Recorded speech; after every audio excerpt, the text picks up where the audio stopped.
Hello friends, स्वागत है आप सभी का आपके अपने चैनल में Anna for English, a platform where we prepare to perform. और आज हम फिर से डिस्कस करेंगे एक छोटा सा पैसेज। चलिए अब हम लोग डिस्कस करते हैं पैसेज 3। और ये जो पैसेज है ये भी मैंने रीड के ही किसी पेपर में से 2016 के लेवल 2 के पेपर में से निकाला है। ठीक है, पैसेज क्या कहता है?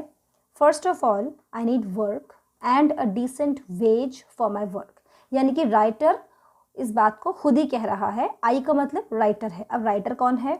Aristotle defined happiness not as a sum of pleasures but as unimpeded activity. Unimpeded का मतलब क्या होता है? निर्विघ्न।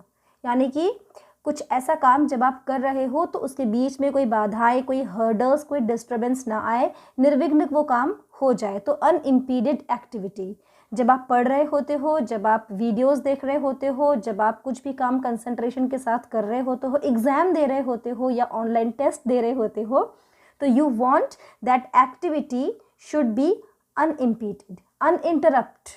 ठीक है, इसका सिनोनिमस हम अगर एक वर्ड ढूंढे तो वो क्या बन जाएगा? अनइंटरप्ट या फिर अनइम्पीडेड, यानी कि निर्विघ्न activity. I want work which is hard but interesting. तो राइटर क्या कहते हैं कि मुझे एक ऐसा काम चाहिए जो हार्ड हो, यानी डिफ़िकल्ट तो हो लेकिन इंटरेस्टिंग होना चाहिए।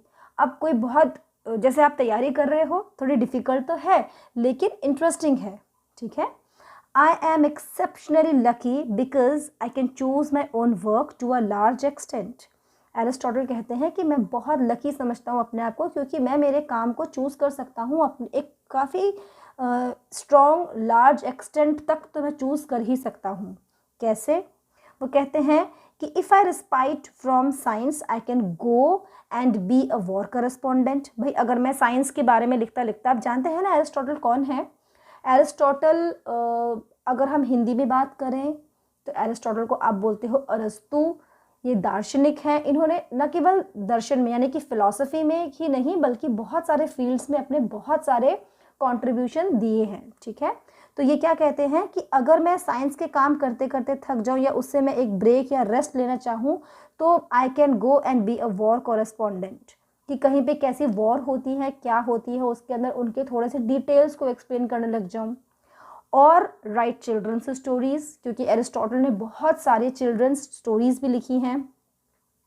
और मेक पॉलिटिकल स्पीचेस, क्योंकि फिलोसोफर थे तो पॉलिटिकल स्पीचेस भी इन्होंने बहुत ज़्यादा दी हैं और बहुत अच्छी दी हैं जो बहुत काम आती हैं। फिर ये आगे कहते हैं आई रिक्वायर फ्रेंडशिप। ठीक है, अब आप इंसान हो, कुछ ना कुछ काम करोगे तो आपको दोस्ती भी उसमें चाहिए, क्योंकि एक हद तक फ्रेंड्स ही ऐसे लोग हैं जो हमेशा काम आते हैं। Particularly I require friendship of my colleagues. किसकी फ्रेंडशिप को एरिस्टोटल ज़्यादा से ज़्यादा चाहते हैं? Friendship of my colleagues and comrades in scientific and political work. Comrades क्या होते हैं? जो भी आपके साथ में काम कर रहे हैं। कॉलीग्स, कॉलीग्स का जैसा ही एक सिनोनिमस वर्ड मान लीजिए आप, कॉमरेड्स। ठीक है, I want the society of equals who will criticize me and whom I can criticize। तो एरिस्टोटल बोलते हैं कि मुझे एक ऐसी सोसाइटी चाहिए जो इक्वल्स के साथ बनी हो, इक्वल्स की सोसाइटी हो, यानी कि उसके अंदर सब जने इक्वल हो, जिनको मैं भी क्रिटिसाइज कर सकूं और जो मुझे भी क्रिटिसाइज कर सके। ठीक है, तो ये सारी चीज़ें हो गई। तो बेसिकली अभी काम की चीज़ें क्या निकलती है कि एरिस्टोटल ने एक पैसेज लिखा है और वो ये चाहते हैं कि उनको काम के साथ में फ्रेंड्स भी मिले, यानी कॉलीग्स भी मिले जो उनके साथ काम करते हैं, और कॉमरेड्स भी मिले। कॉमरेड्स को मैंने क्या बताया? जो साथ में आपके लोग काम करते हैं, specially in term of war. जो युद्ध के समय साथी सैनिक होते हैं जो आपके, वो सहयोद्धा जिसे हम हिंदी में कहते हैं, a person who fights on the same side as you are, तो वो आपके कॉमरेड्स हो गए। ठीक है, तो वो भी मेरे दोस्त बने साइंटिफिक एंड पॉलिटिकल वर्क में, क्योंकि साइंटिफिक पॉलिटिकल वर्क किसी युद्ध से कम नहीं है। आज के ज़माने में अगर आप देखो तो politics is no less than a war. आपस में ही वॉर चल रही होती, इतनी सारी पार्टियां बन चुकी हैं। चलो, keep aside all these things. हम अब आते हैं क्वेश्चंस पे। पहला क्वेश्चन जो यहाँ पे आता है वो ये है कि the conjunction used in sentence 3, sentence 3 में कौन सा कंजंक्शन काम में लिया गया है। तो चलते हैं सेंटेंस 3 के पास में। देखो, जब भी आपको क्वेश्चन मिलेगा आपको हमेशा कंफ्यूज करने के लिए कभी वो कैसा दे सकते हैं, द कंजंक्शन इन सेंटेंस 3, या वो ये बोल सकते हैं द कंजंक्शन इज सेंटेंस 4, 5, तब तो आपको क्लियर है कि हमें सेंटेंस देखना है। कभी कभी वो आपको ये दे देते हैं कंजंक्शन इन लाइन 2। ज़रूरी नहीं है कि जो लाइन नंबर 2 हो वो सेंटेंस नंबर 2 ही हो। लाइन्स का मतलब ये फर्स्ट लाइन, ये सेकेंड लाइन, ये थर्ड लाइन। और जब आप सेंटेंस की बात करते हो तो एक सेंटेंस फुल स्टॉप तक एक सेंटेंस होता है, फिर फुल स्टॉप के बाद से यहाँ से लेकर के ये सेकेंड सेंटेंस होता है। और अब आप चूज़ कर रहे हो I want work which is hard but interesting, this is your sentence 3। तो आपको देखना है कि इसके अंदर कौन सा कंजंक्शन काम में लिया है, कौन से लिंकिंग डिवाइस काम में ली है, कौन सा कनेक्टर काम में लिया है। ठीक है, सेंटेंस को ध्यान से पढ़ो। I want work which is hard but interesting. ठीक है, चलते हैं अपन ऑप्शंस पे। वॉन्ट, हार्ड, बट, इंटरेस्टिंग, ये चारों के चारों ही वर्ड्स आपको कहाँ मिले थे, सेंटेंस में मिले थे। तो अब ये देखिए, जब ये यहाँ लिख रहे हैं कि I want work which is hard but interesting, तो इसके अंदर आपको कंजंक्शन अपने आप दिख गया। कंजंक्शन बट कहाँ में लिया है, और बट यहाँ पर कौन सा कंजंक्शन है, ये कंजंक्शन है कॉन्ट्रास्ट का। ठीक है, याद है हमने कॉन्ट्रास्ट वाले कंजंक्शन पढ़े थे, जो कंजंक्शन से पहले एक अलग मूड की बात करता है, एक अलग तरीके की बात करता है, कंजंक्शन के बाद में उसका तरीका, प्रेजेंटेशन, मूड, एक्सप्रेशन सब चेंज हो जाता है। तो कंजंक्शन के पहले ये बात कर रहा था हार्ड, एकदम डिफ़िकल्ट काम चाहिए मुझे एकदम, और बट के बाद क्या कह देता है लेकिन वो इंटरेस्टिंग भी होना चाहिए। राइट, तो यहाँ पे आपका कौन सा ऑप्शन आप चूज़ करते हो, ये कंजंक्शन नहीं है। वॉन्ट क्या है, वर्ब है। हार्ड क्या है, एडजेक्टिव है। बट क्या है, बट है कंजंक्शन। ठीक है, और इंटरेस्टिंग क्या है, इंटरेस्टिंग क्या है, ये है प्रेजेंट पार्टिसिपल जो कंटिन्यूअस टेंस का भी काम करेगी और एक एडजेक्टिव का भी काम करेगी। तो ये एडजेक्टिव का भी काम करेगी क्योंकि प्रेजेंट पार्टिसिपल है, और ये एक कॉन्टिन्यूअस वर्ब का भी काम करेगी, ये दोनों काम करेगी। ठीक है, इसके पहले अगर आप कोई भी बी फॉर्म की वर्ब लगा दोगे तो वो क्या बन जाएगा, कॉन्टिन्यूअस टेंस। तो प्रेजेंट भी हो सकता है, पास्ट भी हो सकता है, बी फॉर्म पे डिपेंड करेगा कौन सा आप काम में ले रहे हो। राइट, तो हेयर यहाँ पे हमारा क्वेश्चन नंबर फर्स्ट का जो आंसर है वो है 3, और अगर ए बी सी में से कहूँ तो मैं है सी। चलते हैं नेक्स्ट क्वेश्चन पे। According to Aristotle happiness is, अब पैसेज में, पैसेज लिखा किसने, एरिस्टोटल ने लिखा। अब या तो वो कह देते अकॉर्डिंग टू ऑथर, या वो कह रहे हैं अकॉर्डिंग टू एरिस्टोटल। ये जो हैप्पीनेस है वो क्या होती है, a sum of pleasures. Passage में क्या कहा है, not a sum of pleasures, ऐसी कुछ बात करी है ना। तो हैप्पीनेस क्या है, हैप्पीनेस को वो ऐसे डिफाइन करते हैं not as a sum of pleasure. तो मतलब कि हैप्पीनेस क्या है, ये फर्स्ट तो ऑप्शन है नहीं इसका। अनइम्पीडेड एक्टिविटी, हाँ इसकी बात करी गई है, इम्पीडेड एक्टिविटी को मेंशन ही नहीं किया। हैप्पीनेस इज़ हार्ड वर्क, ऐसा भी कहीं नहीं लिखा था। तो क्या कहते हैं, अपना ऑप्शन बी बिल्कुल सही है। चलिए एक बार देख लेते हैं। यहाँ पर लिखते हैं Aristotle defined happiness not as sum of pleasures but as unimpeded activity, है ना। तो क्लियरली मेंशन है कि वो क्या कहते हैं, अनइम्पीडेड एक्टिविटी, जिसकी वजह से आपका ऑप्शन बी जो है वो एकदम करेक्ट हो गया। चलिए अब चलते हैं क्वेश्चन नंबर 3 पे। The author requires friendship of, author यानी कि एरिस्टोटल ने इस पैसेज में किसकी फ्रेंडशिप की रिक्वायरमेंट बताई है, पॉलिटिकल लीडर्स की, टीचर्स की, फेलो वर्कर्स की, या यंग चिल्ड्रन की। अब आप इसको फेलो वर्कर्स कर लीजिए, ठीक है, क्योंकि इसके अंदर प्लूरल में ही सारे चल रहे थे। तो किसकी फ्रेंडशिप की रिक्वायरमेंट बताई है, बिल्कुल नहीं बताया। पॉलिटिकल लीडर्स के बारे में नहीं बताया, टीचर्स के बारे में नहीं बताया, यंग चिल्ड्रन की फ्रेंडशिप के बारे में नहीं बताया। उन्होंने बताया है फेलो वर्कर्स की, जिसके लिए उन्होंने काम लिया है कॉलीग्स या फिर कॉमरेड्स। ठीक है, तो यहाँ पर आपका आंसर सी सही हो जाता है। राइट, आगे बढ़ते हैं और अब चलते हैं क्वेश्चन नंबर 4 पे। क्वेश्चन 4 कहता है how many connectors are there in sentence 5। Question 4 क्या कहता है कि सेंटेंस 5 के अंदर कितने कनेक्टर्स काम में लिए गए हैं। और हिंट के लिए आपको सेंटेंस भी दे दिया, if I want respite political speeches तक। ठीक है, तो इसके लिए हमें चलना पड़ेगा सेंटेंस 5 पे। तो सेंटेंस 5 पे हम आ गए हैं और if I want respite from science, I can go and be a war correspondent or write children's story or make political speeches। ये जो पूरा अंडरलाइन किया है ना मैंने, ये है आपका सेंटेंस 5। क्या है? If I want respite from science, I can go and be a war correspondent or write children's stories or make political speeches। ये पूरा अंडरलाइन सेक्शन जो है वो है आपका सेंटेंस नंबर 5। और अब आपको इसमें देख के बताने हैं कि कितने इन्होंने कनेक्टर्स काम में लिए हैं।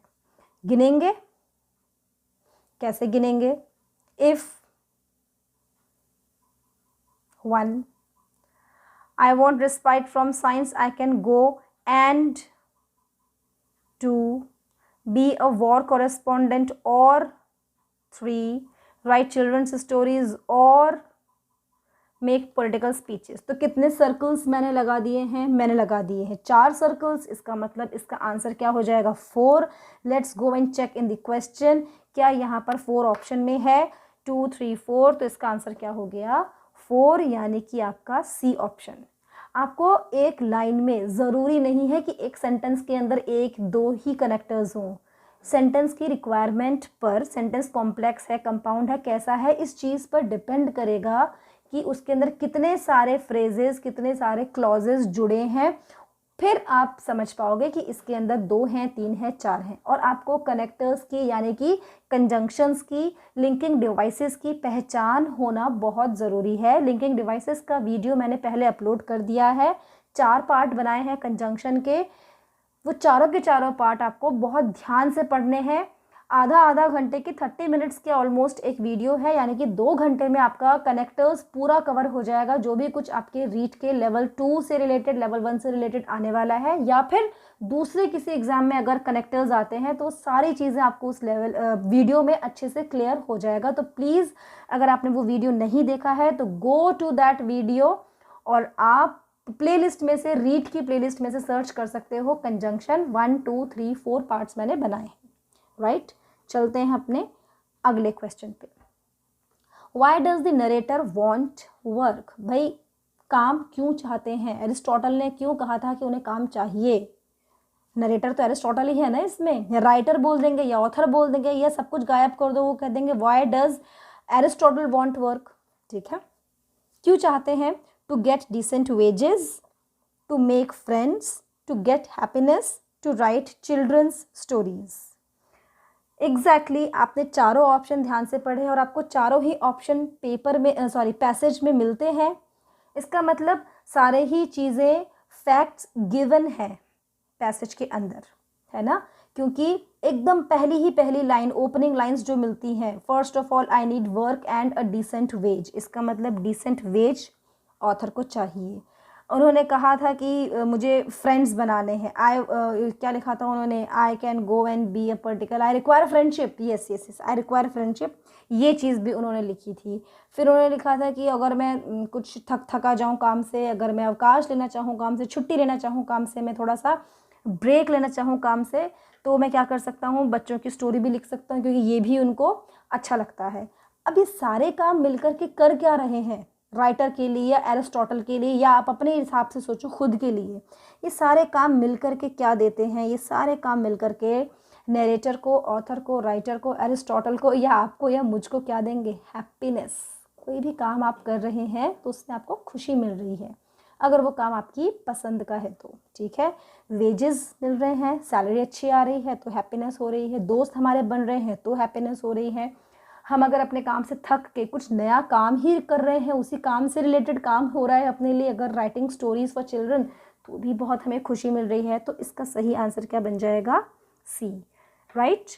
तो ये था एक पैसेज जो कि हमने लिया था 2016 के लेवल 2 के पेपर से।